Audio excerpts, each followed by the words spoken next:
SMA BSI tumbangkan SMAN 10 di ajang Piala Gubernur Sumex Basketball League.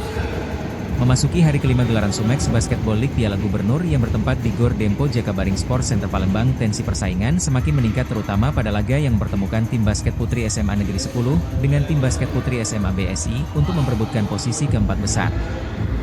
Terlihat tim basket putri SMA Negeri 10 berusaha tampil agresif dengan menekan sejak awal, namun permainan disiplin dari tim putri SMA BSI membuat mereka mampu menguasai jalannya pertandingan hingga peluit panjang dibunyikan. SMA BSI sukses mengunci kemenangan telak dengan skor 12-38. Kemenangan ini tidak hanya memantapkan posisi mereka, tetapi juga memastikan tim basket putri SMA BSI melangkah ke babak empat besar. Senang ayo, pastinya bersyukur bisa masuk pasar skor dengan skor yang jauh. Terus yang dirasakan tadi dalam pertandingan apa kendalanya? Enjoy lah ya, bisa menang alhamdulillah, bisa melanjutkan ke babak selanjutnya.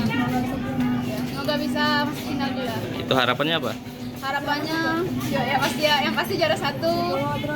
Untuk pertandingan hari ini banyak evaluasi maupun pengalaman dan motivasi yang dapat diperbaiki lagi untuk kedepannya, baik saya maupun tim, akurasinya juga harus diperbaiki lagi.